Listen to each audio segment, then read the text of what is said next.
Bago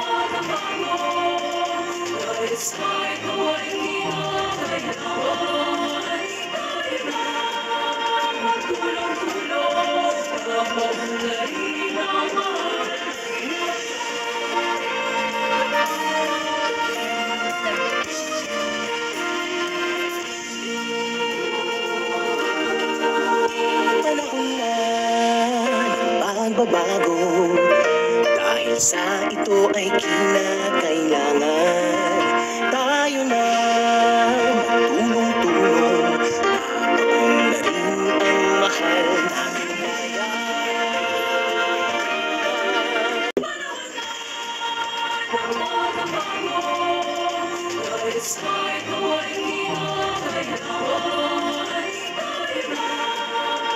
tulong-tulong napaunlarin ang mahal natin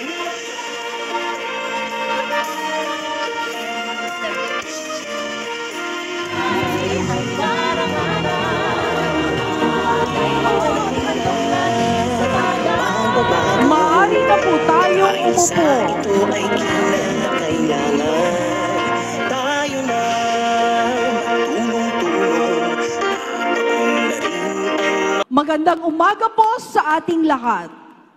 Tayo po ay nagtitipon-tipon ngayon para sa distribution of e-titles and certificates of condonation with release of mortgage para po sa ating agrarian reform beneficiaries dito sa probinsya ng Quezon. Para sa panimulang bahagi ng ating programa, inaanyayahan po natin si Quezon Governor Dr. Helen Tan para sa kanyang pambungad na talumpati.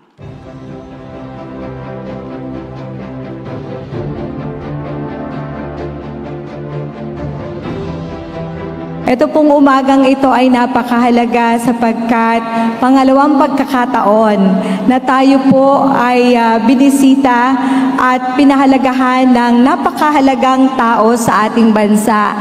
Ang atin pong ama, walang iba, ang atin pong presidente, Bongbong Marcos Jr. Palakpakan naman natin.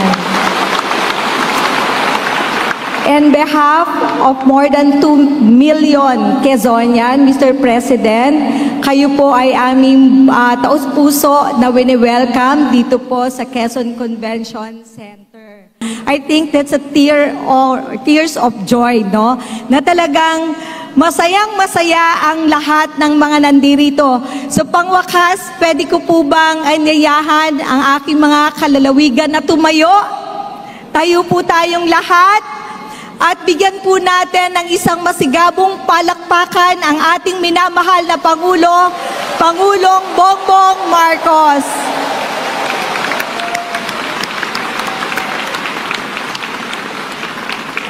Again, Mr. President, welcome and thank you so much for visiting us again. Sana po hindi po kayo magsasawa na bisitahin kami. Maraming salamat po sa inyong lahat.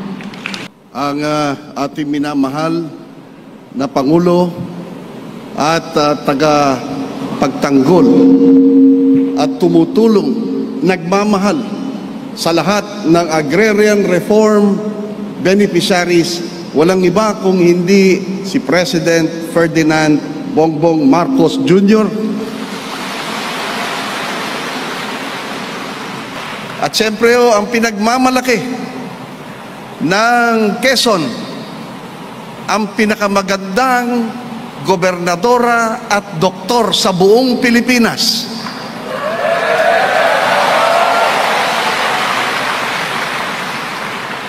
Kaya ko sinasabi yan dahil napakalaki ng utang ng loob ng Pangasinan sa inyong gobernadora.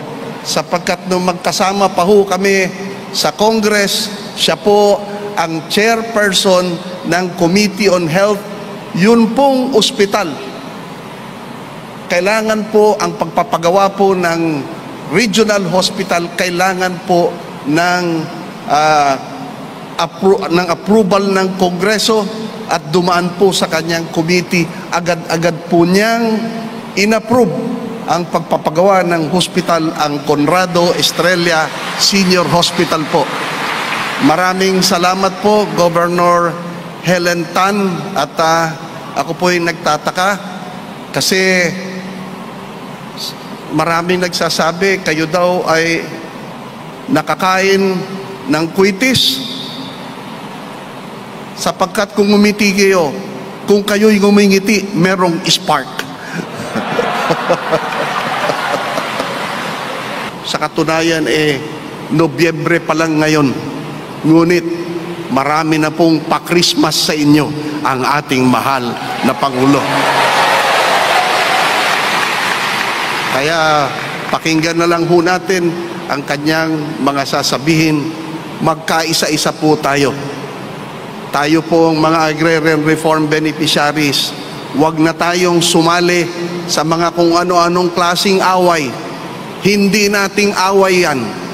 Ang kailangan, awayin natin ang kahirapan at tayong lahat ay mananalo sa away na yan. Salamat po.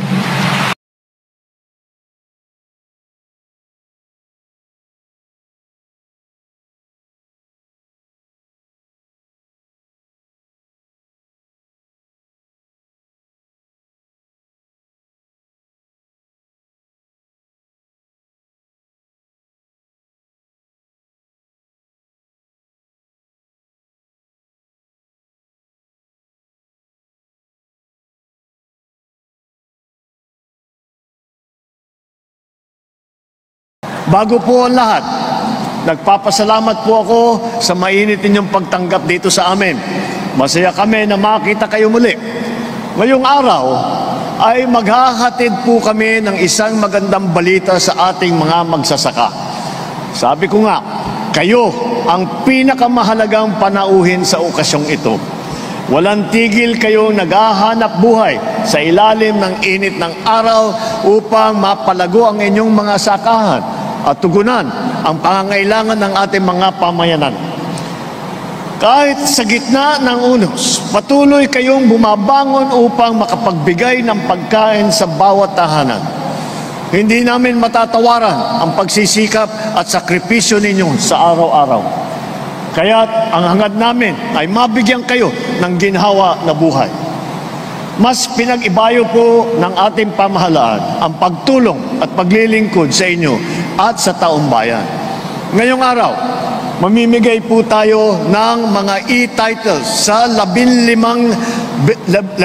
benepisyaryo na sumasaklaw sa mahigit 15,000 benepisyaryo na sumasaklaw sa mahigit na 31 ektarya ng sakahan. Layunin po na ang DAR sa ilalim ng kanilang tinatawag na split project na iparti-parti sa inyo ang mga collective CLOA na una nang naipagkaloob sa inyo. Sa gayon, magkakaroon na po kayo ng sarili ninyong titulo sa lupang inyong sinasaka. Sa wakas, alam po namin ni Secretary Estrella na yung iba po sa inyo ay napakatagal na ninyong inaantay. Kaya ipinipilit namin na ibilisan ang pagbigay ng ating mga titulo para nang sa ganun maliwanag kung ano ang sa inyo, ano ang isasaka ninyo at kung ano man ang aanin ninyo ay sa inyo rin. Kaya naman, nagpapasalamat tayo sa World Bank dahil katuwang sila ng DAR sa pagpapatupad nito. Masaya ko ding ibinabalita sa inyo na mahigit 600 benepisyaryo na makakatanggap ng kanilang e-title sila simula noong 2022 July dito sa probinsya ng Quezon. Mamamahagi rin po tayo ng halos 11,500 Certificate of Condonation with Release of Mortgage o COCROM para sa higit na 9,800 agrarian reform beneficiaries. Sa ilalim ng Republic Act, ito po yung aking nabanggit na Republic Act number 11953, ang tinatawag na New Agrarian Emancipation Act. Ang higit na 440 milyong pisong halaga na utang ninyo ng mga ARB dito sa probinsya ng Quezon ay burado na po. Kasama na ang amortisasyon, kasama na ang interest, kasama na ang surcharge. Hindi nyo na po kailangan pag-aalahanin ang mga babayaran ninyo kaugnay sa inyong lupang sinasaka. Ang iisipin na lang ninyo kung paano ninyo mapapalago ang lupang inyong pinangangalagaan. Sa pagwawalang bisa ng mga bayaring kaugnay sa lupang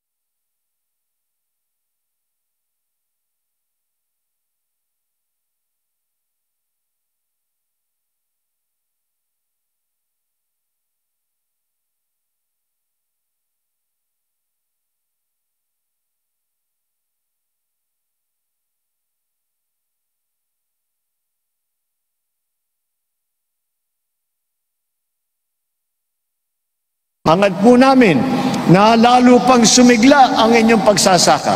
Ngayong wala na kayong inaalala sa lupang inyong sinasaka. Ito po ay isa lamang sa maraming programa ng ating pamahalaan para sa mga magsasakang Pilipino. Mamaya lamang tutungo tayo sa Lukban para isulong ang isa sa mga proyekto ng Department of Agriculture. Layunin nito ang mapataas ang kita ng ating magsasaka at mapalakas ang agrikultura sa ating komunidad sa tulong ng makabagong teknolohiya at pamamaraan. Sa puntong ito, tinatawagan ko ang DAR, ang DA at ibang pang ahensya ng pamahalaan. Kasama na ang lokal na pamahalaan na magtulungan para sa ating mga magsasaka na linangin ang kanilang kaalaman at kakayahan. Kailangan natin silang gabayan sa mga makabagong pamamaraan at kagamitan sa pagsasaka. Sa ating mga magsasaka, nawa po ay magamit ninyo ang aming handog hindi lamang sa inyong pag-unlad, kundi pati na rin sa pag-asenso ng inyong komunidad at ng probinsya ng Quezon at kasama na rin dyan ang buong Pilipinas. Gusto ko rin hikayatin ang ating mga kababayan na tulungan natin ang ating mga magsasaka sa paggawa ng pagkain. Kaya nga't isinusulong namin ang agrikultura sa kalunsuran na saan kami ay nakikipag-ugnayan sa iba't ibang ahensya ng pamahalaan at pribadong sektor din na magtanim at magtayo ng mga community garden. Kung mas marami pa ang magtatayo ng mga hardin sa kanilang mga paaralan, tahanan at komunidad, hindi na natin masyadong pinoproblema ang mura at masustansyang pagkain. Lahat po tayo ay may pananagutan sa pagpapaunlad sa ating minamahal na Pilipinas.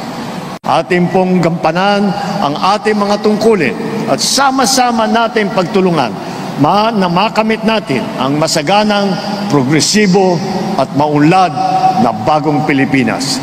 Maraming salamat po sa inyong lahat. Mabuhay ang lalawigan ng Quezon! Mabuhay ang bagong Pilipinas!